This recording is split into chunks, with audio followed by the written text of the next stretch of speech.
Watco, when we took a break, I was pointing my finger directly at you because I'm trying to insinuate, to convey to you that it takes you, it requires you to make this change that the president is trying to make. He has hit the ground running. Apparently, he has not hit your doorstep or your television set. You're still turning it on and just saying, ladies and gentlemen, kailangan, it is time to effect that change together now that you have a leader. The Yellow Panty Brigade is dead. We have burned it and thrown it out. It's gone. And now the fist is in, the iron fist, because this is what's required to make things and to change things. Now, we have with us, we have Johnny Chang, and we have Leon Peralta, and we'll continue with our discussions. Johnny, you're saying, ngayon na andyan na si Digong, obvious naman, ang dami nyo nang ginawa. Pumunta ka na sa COA, in-explain mo na. Tingin ko naman, hindi na sila magbubulag-bulagan at bibingi-bingihan. Hindi kaya? Or tuloy kaya ang corruption maski sa COA? I doubt magbabago. I think it will change. It will change? It will change. Kasi we have submitted... Matatakot sila? Yeah, we have submitted documents. Hindi kaya dapat sabihin na lang na Digong, yung mga corrupt na mayor na obvious, barilin na lang, parang drug lord, di ba? Para wala ng kaso. Pumunta na lang Quezon City, bang, tapos. Next one, please. Hindi kaya? Actually, nakita ko yung style ng paghahawag ng government. Talagang diretso siya. And diretso siya makipag-usap. Kung gusto nang gawin na lang. Oo, diretso. Walang petiks-petiks, walang kalokohan. Hindi na puro sales talk ginawa ng puro ahente, ina-ahente. Ilang taon na tayo ina-ahente. Di ba? If you want to do it, just do it. Di ba? Ang daming kwento kasi ito, hawag namin dokumento. Kitang-kita na yung corruption.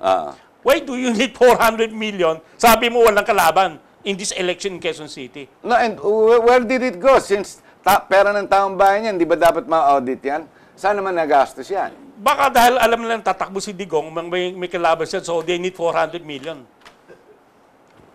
To give away.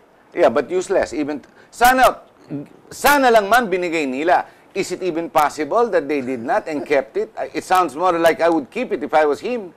Human nature. Ganyan talaga yan. It's called greed. Greed cannot be controlled. Hindi lang yan. Isipin mo, if you compute it, magna 9 years nakapwesto sila. Magkano na? Ay, naku, sus Maria. Bilyon-bilyon na. Kaya pala gusto ni Chris asawahin siya, no? Nabigo silang dalawa. No. Drama lang yan? Drama lang ba yan? Gagawin senator eh. Hindi natuloy. I-reject ng taong bayan. I-reject. Itong, LEP, I think this is, itong sagot dyan eh. Actually, yung ang tapang at malasakit eh.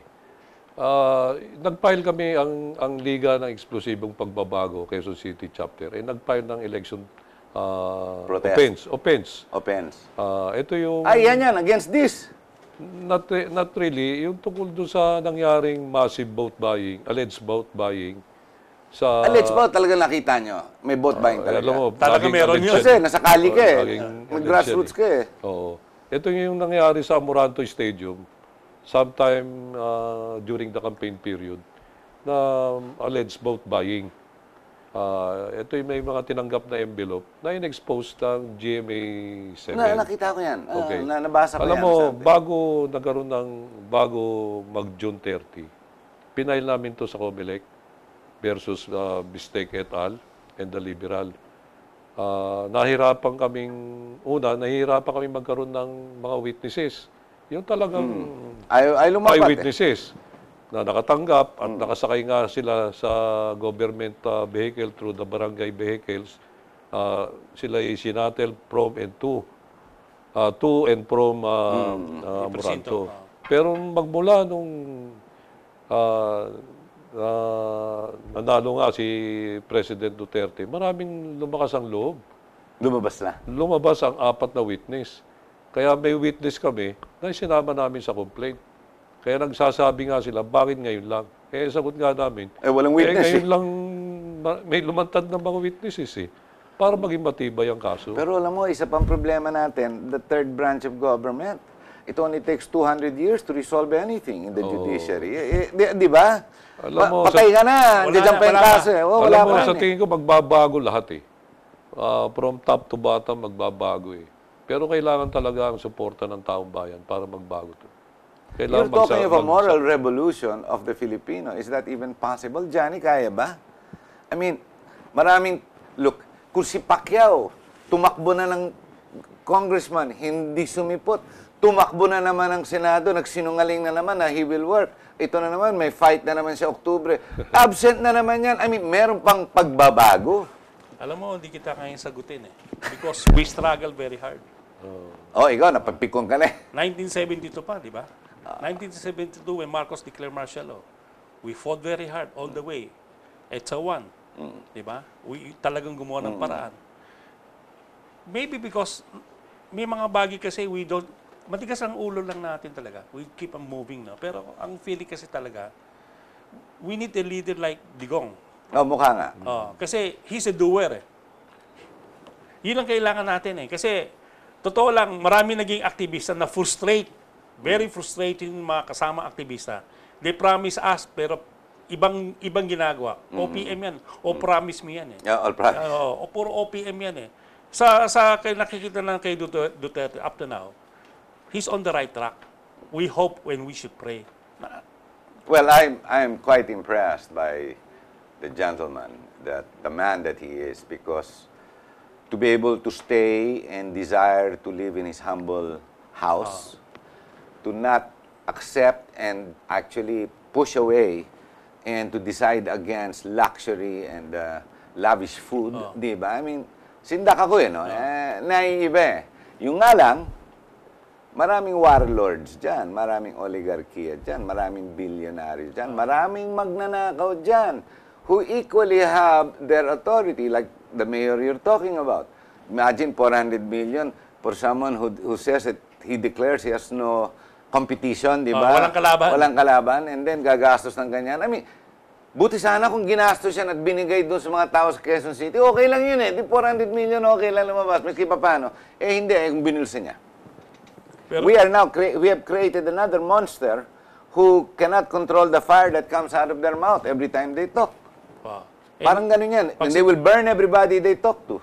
If you said there's 400 million na ginamit to sa election ito, di ba plunder na? Plunder yan. More than 50 eh. So you think may pag-asa tayo ngayon, Leon, you feel good? Katulad ng dito kay Albi Tangkol. Ito, Alam naman natin, napakatagal niyang nanahimik. Pero nung lumapit... Pero bakit nanahimik si Al? Ikaw, kilala mo siya matali. I mean, dalawa kayo, you filed it. 6 na buwan namin kinakausap si Mr. Bitangkol o si Atty. Bitangkol tungkol nga sa pagsasalita na. Pero ang sabi niya, hintayin niyo, mag-iisip ako ng malalim at ako'y, pag nakapag-isip, handa akong sumama sa inyo at isiwalat nga ang mga nangyaring anomalya sa DOTC MRT. Sige, sabi ko, kami maghihintay sa iyong desisyon. Pero nung isang araw nga, tumawag ako sa kanya, sinabi ko, handa ka na ba? Siyempre, Duterte management nito eh. Ako nag-create ako ng Liga ng Eksplosibong Pagbabago. Gusto ko, magsalita ka pagsalita ka na ngayon, at ang Liga ng Eksplosibong Pagbabago ay tutulungan ka sa pagsasalita mo. Kaya sabi niya, oo, nagtitiwala ako sa inyo, tali yun. Kaya sisimulan na natin. But the ombudsman is, my gosh, you remember, she should get out of there. Ang kapal niya. No? I mean, hindi kayo dapat bumaba na yan. Part of the Yellow Panty Brigade. Kasama yan sa pagbabago eh. Unti-unti magbabago. You remember I filed a case with Quezon City about the pork barrel? We were able to establish isang bulldozer, naka-budget is 25 million. Mabibili sa market, list price, wala pa discount, 9 million. It's an overprice of 16 million. Di ba? It's still with the Supreme Court. Until now. Ang hirap kasi yung sinasabi ni kasama, madali sabihin na magpa-file, lalaban ka. It takes more than that in energy. Tapos yung finance and everything. Magbabayad ka pa eh. Outside, out of mind, out of pocket. Tapos yung pressure, siyempre, di ba? So basically, ang laking sakripisyo. Duterte give us new hope for the whole country. At the way they're doing it, we are happy. Di ba? Sabihin natin, maski pinipeke yung ibang dyan, pinipeke mga drug bullshit, pinapatay, yung mga bata nila, okay lang yun. Patayin nila yun. Para sa patayin nila lahat yan. Wala akong pakialam. But, I don't know how can one man actually fight powerful people like Herbert. who have a lot of money, who are part of the Yellow Brigade, di ba? I mean, paano may patutumbay yung mga ganyan? And that's all over the country. At this guy is multiplied how many times? In many cities and many municipalities. Ang tawag po dyan are mga oligarkiya na, halos.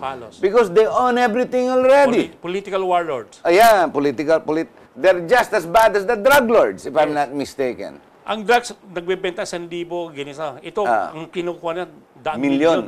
Sandali lang yan. Billion, sandali. So how do we get rid of them? I mean, through our courts, pero ang courts natin ngayon. I mean, really, alam mo, swerte ka pag ma-resolve yan ng 200 years. Swerte na yun. Di ba si Joker nagsabi niyan, the late Joker Arroyo, di ba? 200 years. Ako natatawa ako, let's try 400. Because that's all it takes in this country. 400 years. Di ba? But how do we correct a system that is so irritating, it is so well installed? Di ba? I mean, nakakainis eh. Alam mo, pinakamatindi, when you join the mass movement nung araw, tapos nakita mo, nagbago rin yung mass movement, naging cause-oriented, naging cash-oriented, ang sama loob nun. Ito kay Bitangkol, how does he feel? Malakas na loob niya? O kayo nagbubuyo sa kanya? Hindi, actually, nagdesisyon siya. Hinintay namin siya magdesisyon. At tama nga, at naging positive ang kanyang decision. Kasi ang yabang niya Baya, sinasabi niya, sasagutin niya daw yan. Marami siyang sasagutin. Dahil sabi niya, good faith. Marami pang pagsasalita ang gagawin si Albitangkol. Ang argument nila, they did everything in good faith. Di ba? Parang si Butchabad, good faith. 150 billion. Good faith, ginastos yan sa DAP. Malampayag, ginastos nga namin yan. Good faith. Good faith ba yung paghingi, di umano'y paghingi Hindi na good faith yan. 5% commission sa Dalian Group? Hindi lang yung 5% pare. 5% ba yun? Yan ba kasama mo dyan sa reklamo? Yung paghingi ng, ng umano'y 5% commission sa Dalian Group na nag-supply ng 48 bagons o couches, no? So, kailangan niya, huwag bayaran yung balance niyan. Di ba? Pabayaran dyan. Padala na natin sa Abaya, you can keep him. Keep him in Korea and feed him to the north. Di ba? Actually, di lang naman si Abaya ang nanghingi ng limkaw ko. Lahat halos ng opisyalis ng DOTC kasama doon sa 5%. Grabe, no? Talagang it's a conspiracy that is well managed if the majority has come online. Di ba tama? Kaya yung humingi sila ng 5%, ilang billion yung 5%? Malaki. Ang kontrata is 3.7 billion eh. So 5% of 3.7 billion. Mga 500 million. Maaaring ganon. Mga 500. Maliit pa yun. Pero yung perwisyon isa lang yun Pilipinas. sa hiningi. Isa lang yun sa mga ibinulgar ni Albitangkol. Marami pa yata siyang alam na mga anomalya na nangyari sa DOTC. And meantime, how many thousands of people do we see every day sa kalye? Ako, I don't understand. Ba't hindi nagagalit yung mga pasahero? Galit na galit. Why don't they join? Why don't they come up and storm the house of Abaya? Why don't we storm the house of the Yellow Panty Brigade? Di ba sinasabi nga ni Duterte yan, yung MRT problem?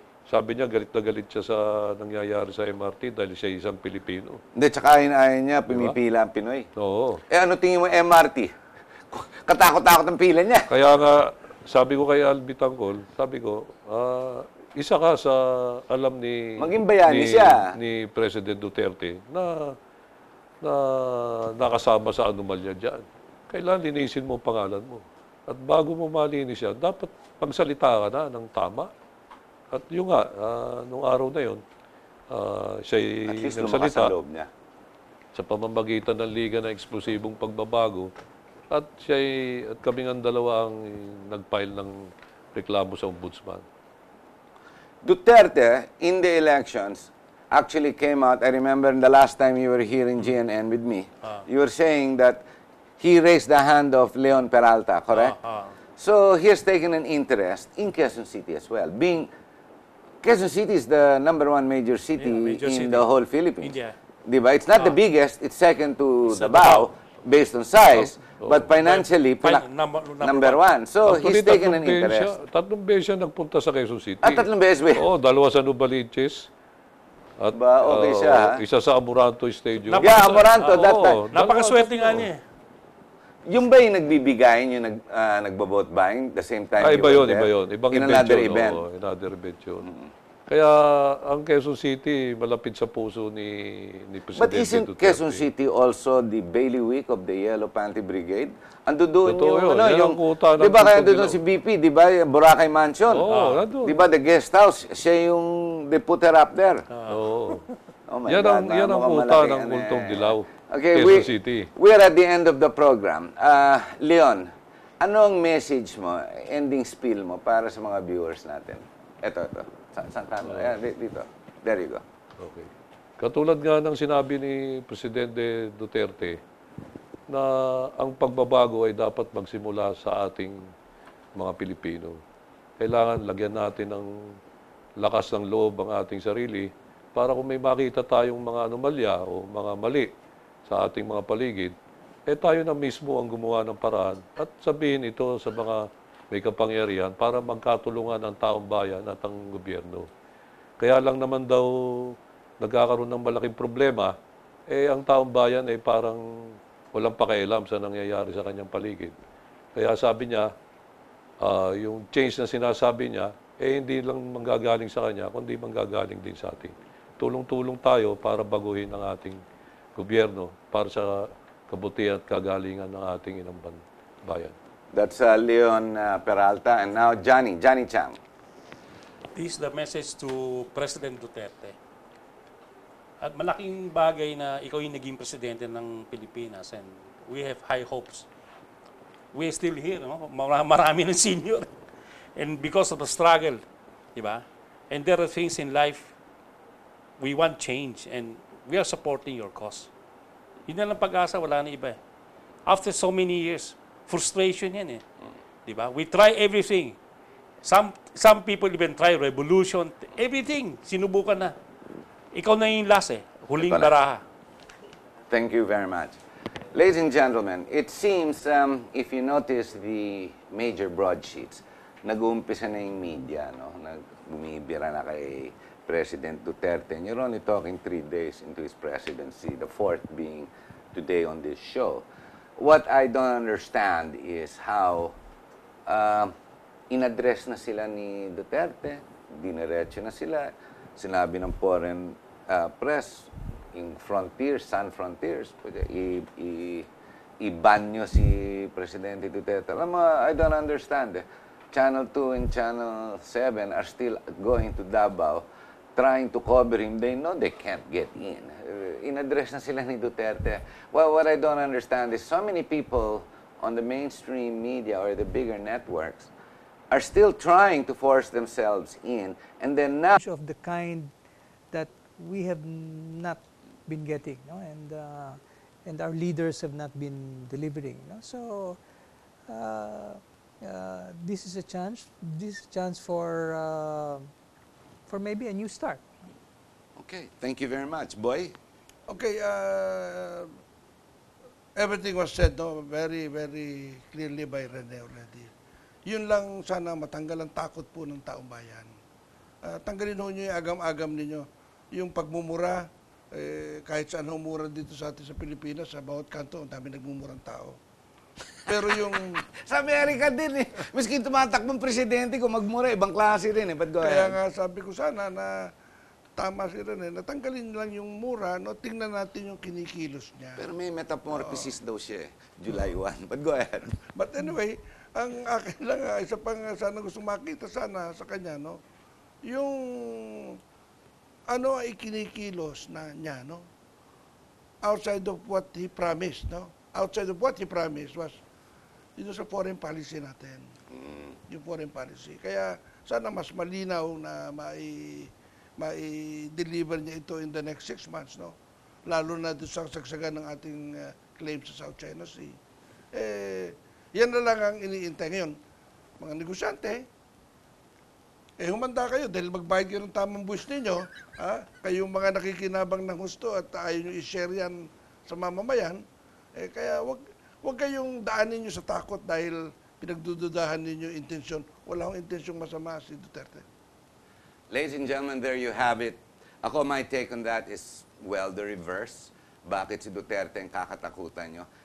Matakot kayo sa sinasabi ni Noy Noy. He has proven himself in 6 years that his consistency with telling you lies is just to give you more lies. Matakot kayo sa mga sinasabi ng gobyerno. Ngayon, antayin mo ang pagbabago pagdating ng July 1. Matakot kayo sa sinasabi ng media. Kasi ang media natatakot miski sila baka makansela. So, ladies and gentlemen, I think we should be the other way around. Open up your minds. After all, the practice of democracy, they couldn't cheat Duterte out. He was still the overwhelming winner.